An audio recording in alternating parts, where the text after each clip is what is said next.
वही हुआ जिसका खदशा था। रूस यूक्रेन तनाज़े जंग में बदल गया और रूस ने आज यूक्रेन पर बराह रास्त हमला कर दिया और यह हमला रात गए बैलिस्टिक और क्रूज मिसाइल से शुरू हुआ। एक अंदाजे के मुताबिक इब्तदाई हमले में रूस की तरफ से 100 से ज़्यादा मिसाइल दागे गए हैं और रूसी फौज यूक्रेन में दाखिल हो चुकी है। यूक्रेन के दारुल हुकूमत समेत मुख्तलिफ शहर धमाकों से लर्ज उठे। रूसी सदर पुतिन ने मगरिब को तनाज़े से दूर रहने की धमकी देते हुए वाज़ेह किया कि किसी ने रोका या रूस के लिए ख़तरा बना तो ऐसा जवाब देंगे जो पहले कभी ना देखा होगा। जबकि अमरीकी सदर जो बाइडन ने आज नेशनल सिक्योरिटी काउंसिल का इजलास तलब किया और वो किसी भी वक्त खिताब कर सकते हैं और अपने रद्द-ए-अमल से मुतालिक आगाह कर सकते हैं। आज सुबह होने से पहले रूसी सदर पुतिन ने यूक्रेन पर हमले का ऐलान किया और वाज़ेह किया कि उनका यूक्रेन पर कब्जे का इरादा नहीं है, मगर यूक्रेनी फौजी अपने हथियार डाल दें। इसके कुछ ही देर बाद रूसी फौज शिमाल, जनूब और मशरिक से यूक्रेन की सरहद में दाखिल हो गई और यूक्रेन की कई एयरफील्ड्स, फौजी हेडक्वार्टर्स और वेयर हाउसेस पर हमला किया गया। सिर्फ यही नहीं, यूक्रेन के दारुल हुकूमत के इंटरनेशनल एयरपोर्ट पर भी बमबारी की गई।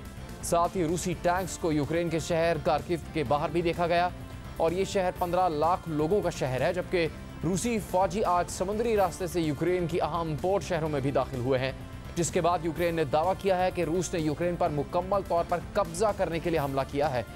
यूक्रेन ने दावा किया है कि इसके 40 फौजी मारे गए हैं, कई जख्मी हुए हैं, जबकि रूस के 50 फौजी मारे गए हैं और 6 रूसी तैयारों को भी मार गिराया गया है। अब ये एक ऐसा दावा है जिसकी अब तक आज़ादाना तस्दीक नहीं हो सकी है, जबकि कई शहरियों की हलाकतों की खबरें भी सामने आ रही हैं। मगर यूक्रेनी सदर ने मुल्क भर में मार्शल लॉ का ऐलान कर दिया है। वाज़ेह किया है कि जो शख्स हथियार उठाना चाहता है उसे फराहम किया जाएगा। यूक्रेन मुसलसल कोशिश कर रहा है कि अपने आवाम के अंदर पाए जाने वाली बेचैनी को कम करे, मगर रूसी हमले के बाद ऐसा होता नज़र नहीं आ रहा। आज जैसे ही रूस ने हमला किया तो यूक्रेनी दारुल हुकूमत, जिसकी आबादी 3 करोड़ है, वहाँ सायरन बजना शुरू हो गए। लोग घरों से निकल गए, सड़कों पर गैर मामूली ट्रैफिक नज़र आया, पेट्रोल पंप्स पर कतारें लगी हुई थी, बैंक से सब अपनी जमा पूंजी निकालने के लिए मुंतज़िर नज़र आए। साथ ही कई पड़ोसी ममालिक ने यूक्रेन पर हमले से पैदा होने वाले मुमकिन महाजरीन के बहरान के लिए तैयारियां शुरू कर दी हैं। आज रूसी फौजी कैसे बासानी यूक्रेनी दारुल हुकूमत के करीब पहुंचे और वहां मौजूद फौजी एयरफील्ड का कंट्रोल कैसे संभाला, देखिए CNN की इस रिपोर्ट में। We are here at the Antonov Airport, which is about 25 kilometres, 15 miles or so out of the centre. These troops you can see over here. Stand up, Lewis. These troops you can see over here, they are Russian airborne forces. They have taken this airport.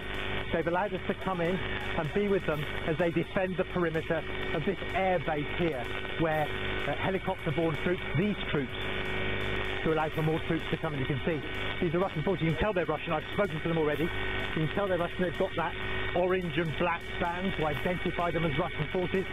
I've spoken to the commander on the ground there within the past few minutes, and he said they are now in control of this airport.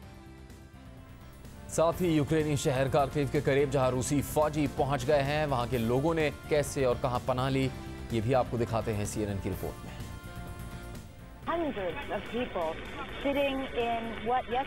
सैकड़ों लोग आज एक ऐसी जगह पर बैठे हैं जो कल तक एक आम मेट्रो स्टेशन था और लोग यहाँ से काम के लिए जाते थे और आज ये एक पनाहगाह बन गई है। मैं मिसाल के तौर पर आपको दिखाना चाहती हूँ कि यहाँ कितने लोग हैं जो अपने बच्चों और साजो सामान के साथ यहाँ मौजूद हैं और कुछ लोगों को जो भी मिला वो लेकर यहाँ आ गए, क्योंकि उन्हें मालूम ही नहीं कि आगे क्या होने वाला है। उन्हें सुबह से धमाकों की आवाज़ें आ रही हैं और उनसे कहा गया है कि रूसी टैंक्स दाखिल हो गए हैं और वो शहर में पहुंच रहे हैं। और ये देखें, ये एक सबवे कार्ट है और आप यहाँ दर्जनों लोगों को देख सकते हैं जो अंधेरे में यहाँ बैठे हैं और इनमें से हमने जिनसे भी बात की है उन्होंने यही जवाब दिया है कि ये हो क्या रहा है, आगे क्या होने वाला है और दुनिया कहाँ है, वो हमारे बचाव के लिए क्यों नहीं आ रही। ये सवाल पूछ रहे हैं कि 2022 में ये कैसे मुमकिन है कि आप किसी यूरोपीय मुल्क पर कब्जा करें और उसे रोकने वाला कोई नहीं। इस पूरे मामले पर अमेरिकी सदर जो बाइडन ने ट्वीट करते हुए रद्द-ए-अमल दिया और मौक़िफ़ इख्तियार किया है कि इस हमले से जो तबाही और हलाकतें होंगी, रूस इसका अकेले जिम्मेदार होगा। अमेरिका और इसके इत्तेहादी मुत्तहिद और फैसलाकुन रद्द-ए-अमल देंगे और दुनिया रूस का एहतसाब करेगी। जबकि अक़वाम मुत्तहिदा के सेक्रेटरी जनरल एंटोनियो गुतेरेस ने पुतिन से मुतालबा किया है कि इंसानियत के नाम पर वो अपनी फ़ौजें वापस बुला लें। फ्रांस इस हवाले से रद्द-ए-अमल में कहता है कि इस हमले की हमारी ज़िंदगी पर गहरे और देरीना नताइज होंगे, जबकि यूरोपियन यूनियन के पॉलिसी चीफ ने कहा है कि मगरबी ममालिक में जंग अजीम 2 के बाद ये सबसे तारीख वक्त है, जबकि दूसरी तरफ यूक्रेन में रूसी हमले के बाद दुनिया की अहम स्टॉक मार्केट्स में हलचल देखी गई। तेल की कीमतें अपनी रिकॉर्ड सतह यानी $100 फी बैरल से भी ज़्यादा तक पहुंच गई हैं। आज ये सारा ही मामला सामने आया और आज वज़ीर आज़म इमरान खान की रूसी सदर व्लादिमीर पुतिन से मुलाकात भी हुई, जो 3 घंटे तक जारी रही। वज़ीर आज़म ऑफिस की तरफ से इस मुलाकात से मुतालिक एलामिया भी जारी किया गया कि 2 तरफ़ा ताल्लुकात, इलाकाई और आलमी उमूर पर तवील मुशावरत हुई है। वज़ीर आज़म ने रूस और यूक्रेन की ताज़ा तरीन सूरत हाल पर अफसोस का इजहार किया और वज़ीर आज़म ने कहा कि पाकिस्तान को उम्मीद थी सिफारतकारी फ़ौजी तनाज़ा टाल सकती है। तसादुम किसी के मफाद में नहीं, तनाज़ात में तरक्की पजीर ममालिक मुआशी तौर पर सबसे ज़्यादा मुतासर होते हैं। एलामी के मुताबिक 2 तरफ़ा ताल्लुकात की मस्बत सूरत हाल मुस्तक़बिल में जारी रहेगी। एतमाद और दोस्ताना ताल्लुकात बाहमी ताउन को मज़ीद गहरा वसी करेंगे और मुलाकात में जनूब एशिया के मामले पर वज़ीर आज़म ने मकबूजा कश्मीर की सूरत हाल उजागर की और मकबूजा कश्मीर तनाज़े के पुरअमन हल पर जोर दिया। इस मुलाकात से मुतालिक रूस की जानिब से सरकारी सतह पर एक मुख्तसर बयान जारी किया गया, जिसके मुताबिक वज़ीर आज़म पाकिस्तान और रूसी सदर पुतिन ने 2 तरफ़ा ताउन से मुतालिक बातचीत की और जनूबी एशिया समेत इलाकाई मौज़ूआत पर तबादला ख्याल किया गया।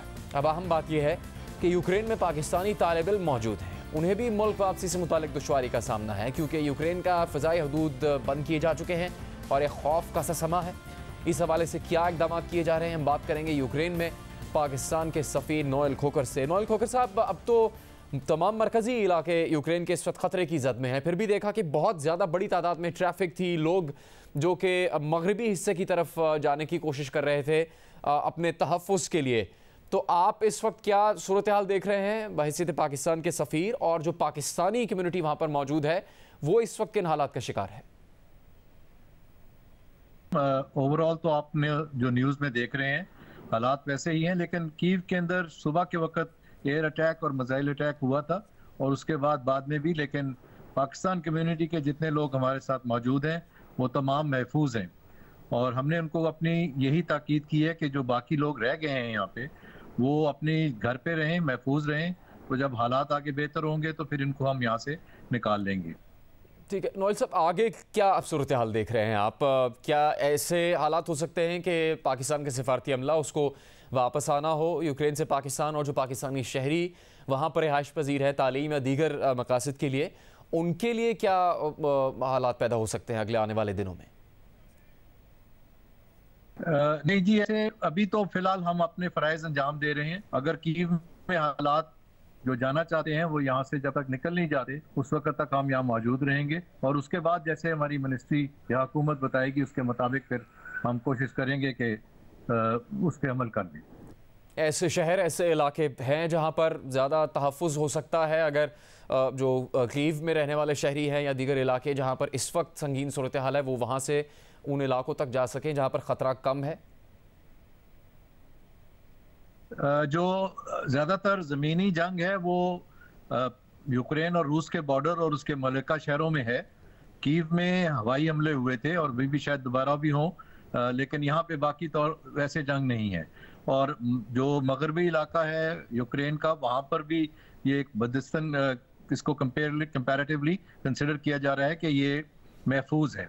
इसलिए आपने देखा है कि लोग इस तरफ को काफ़ी आप जाना चाह रहे थे सुबह से कीव से निकल के लवीव, तरनोपल और इसके जो बाकी शहर हैं उनकी तरफ। नोएल खोकर साहब बहुत शुक्रिया। पाकिस्तान के यूक्रेन में सफ़ीर क्या सूरत हाल आपको बता रहे थे। देखा आपने यूक्रेन से रिपोर्टिंग करने वाले जियो न्यूज़ के नुमाइंदे खालिद हमीद फारूकी को यूक्रेन पर हमले के बाद मुल्क छोड़ने का कहा गया, वो इस वक्त पोलैंड में है। खालिद, आपने क्या हालात देखे यूक्रेन से पोलैंड आने तक? क्या बहुत ही तेज़ी से ये संगीन सूरत हाल पैदा हुई?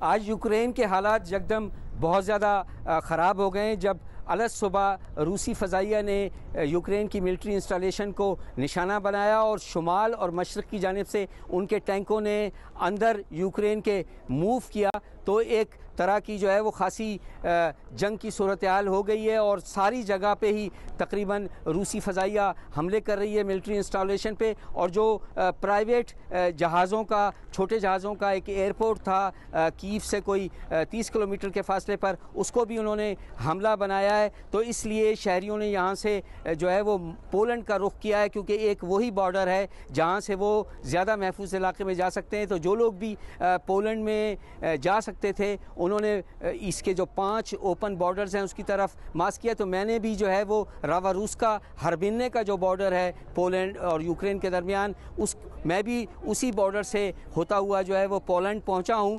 यहाँ पर जो मैंने देखा है बॉर्डर्स पे जो सूरत हाल है, जिस बॉर्डर से मैंने क्रॉस किया है, तो वो हज़ारों की तादाद में गाड़ियाँ, बसें और जो कुछ भी व्हीकल लोगों के पास हो सकती थी उसे इस्तेमाल करते हुए वो पोलैंड की तरफ आने की कोशिश कर रहे हैं। शुमाल की तरफ से जहाँ तक ताल्लुक़ है तो बेलारूस के अंदर दाखिल नहीं हुआ सकता। मशरक़ की तरफ से लुहांस्क और डोनेट्स्क और डॉनबास के जो रीजन्स हैं उनको भी क्रॉस किया नहीं जा सकता, क्योंकि वहाँ तमाम जो फ्रंट लाइन फ़ौजी मौजूद हैं। रूस वेल इंट्रेंच अंदर आ गया है यूक्रेन के, और एक फुल फ्लैश जंग की यहाँ सूरत हाल है। तो डिप्लोमेसी का जो एक उनसर था वो ख़त्म हो गया है। नेटो ने भी कहा है, इल्ज़ाम लगाया है कि इन्होंने रूस ने डिप्लोमेसी का ऑप्शन नहीं चुना, बल्कि यूरोप में जंग एक बार फिर वापस आ गई है। ये दूसरी जंग अज़ीम के बाद सबसे बड़ी जंगी सूरत हाल है यूरोप में। खालिद हमीद फारूकी, शुक्रिया। उनको यूक्रेन से पोलैंड जाना पड़ा। इस दौरान जो हालात उन्होंने देखे उसकी तफसील वो बता रहे थे। अब ये बहुत ही ड्रामाई हालात हैं। एक तरफ वज़ीर आज़म पाकिस्तान इमरान खान दौरे रूस पर पहुँचे और अगले ही सुबह रूस की तरफ से यूक्रेन पर हमले का ऐलान कर दिया गया और फिर वहाँ पर फ़ौजी कार्रवाइयाँ भी की गई हैं और अब तक ये सिलसिला जारी है। पूरी दुनिया में इस वजह से परेशानी है। बैनुल-अक़वामी सतह पर इंतहाई कशीदा सूरत हाल को देखा जा रहा है। हम इसी बारे में बात करेंगे पाकिस्तानी अमेरिकन स्कॉलर बैनुल-अक़वामी अमूर के माहिर डॉक्टर आदिल नजम से। डॉक्टर आदिल नजम, शुक्रिया आपके वक्त का। नाक़दीन का कहना यह है कि अमेरिका और यूरोप ने अपने कुछ इक़दामात से ऐसे हालात पैदा कर दिए थे कि रूस की तरफ से ये कदम उठाना, यूक्रेन पर फ़ौज कशी करना, ये नागुज़ीर हो चुका था। क्या ये बात सही है, या फिर द इकोनॉमिस्ट का कहना है कि व्लादिमीर पुतिन ने अनप्रोवोक्ड ये हमला करने का फ़ैसला किया है यूक्रेन पर?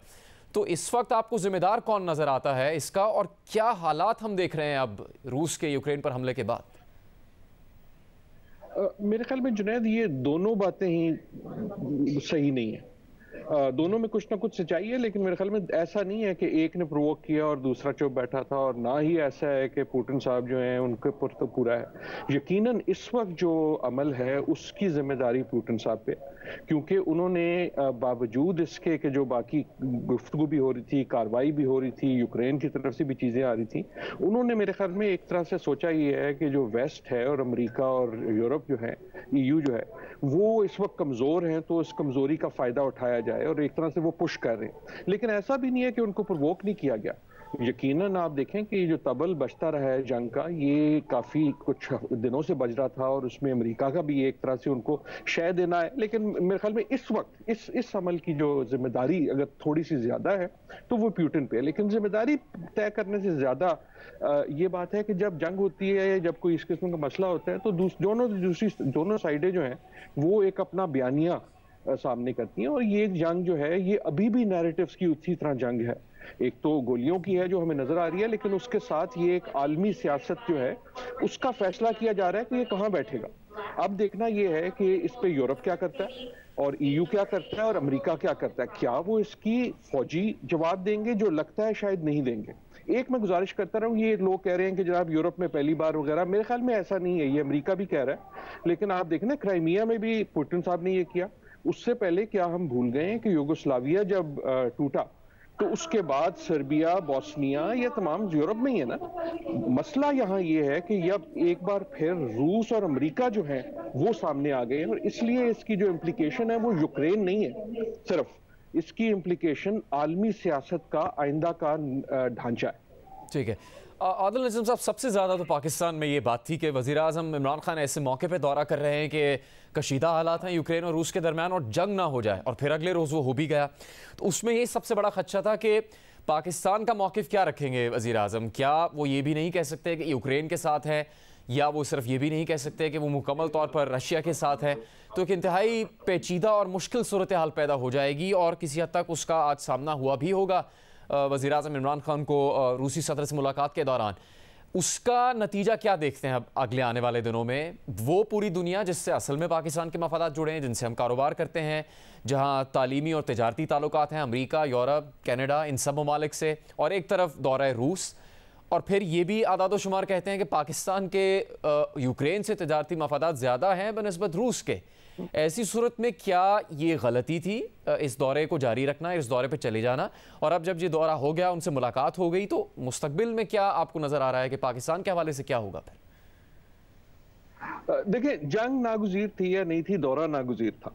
कहने का मतलब ये कि गलती हो या ना हो, ये मेरे ख्याल में बदकिस्मती थी, गलती नहीं थी। इस तरह के एक दिन पहले अगर उसे कैंसिल कर देते तो आप सोचें कि उसकी सिग्नलिंग क्या होती, फिर हम आज क्या बात कर रहे होते। फिर तो उन्होंने हमने ये कह दिया होता कि जनाब नहीं, हम तो वापस अमेरिका की साइड पे। तो इन अ वे ये इमरान खान का इम्तिहान था, और इन अ वे मेरे ख्याल में मुझे ये लगता है कि अच्छी खबर ये है कि ये दौरा तकरीबन खत्म हो गया और उनकी सदर रूस से मुलाकात खत्म हो गई। तो यहाँ जो है, जो वेल लेफ्ट कर देना है, वो एक अच्छी बात है। आई हैव बीन सरप्राइज्ड कि रूस ने बज़ाहिर पाकिस्तान पे ज्यादा प्रेशर नहीं डाला कि कोई बहुत स्ट्रॉन्ग स्टेटमेंट दे। जो हमने रूस से भी स्टेटमेंट देखी, उसमें भी बात हो रही है कि जी बाहमी बात हुई। पाकिस्तान से स्टेटमेंट, बाहमी बात हुई। तो इन अ वे आई थिंक नीवे रहने का वक्त था, और शायद वजीर आजम नीवे ही रहे हैं। आई विश कि वो ऐसे ही रहें। ये मुहताज डिप्लोमेसी का वक्त है। पाकिस्तान कहता रहा है कि जनाब हम साइड नहीं लेंगे। अच्छा, हम कहते हैं लेकिन मानता तो कोई नहीं है। कमजोर आदमी के लिए साइड ना लेना कोई आसान काम नहीं होता। इन अ वे ये एक अपॉर्चुनिटी है पाकिस्तान के लिए कि साबित करे कि जनाब हमें जंग पसंद नहीं है। जैसे कि हमारे पाकिस्तान की स्टेटमेंट में भी था कि हमें तशवीश है, डिप्लोमेटिक होना चाहिए, लेकिन we should not be pushed. ना पुतिन साहब को इजाजत देनी चाहिए कि हमें बहुत ज्यादा पुश करें, ना ही अमेरिका को या यूरोप को। इन अ वे पाकिस्तान के लिए इम्तिहान भी है, लेकिन अपॉर्चुनिटी भी है। बहुत शुक्रिया डॉक्टर आदिल नजम। बैनुल-अक़वामी सतह पर यूक्रेन और उसके तनाज़े के बाद एक इंतहाई कशीदा हालात पैदा हो चुके हैं, और ये कहा जा रहा है कि दूसरी जंग अज़ीम के बाद सबसे ज़्यादा बैनुल-अक़वामी सतह पर यह मुश्किल सूरत हाल हो सकती है।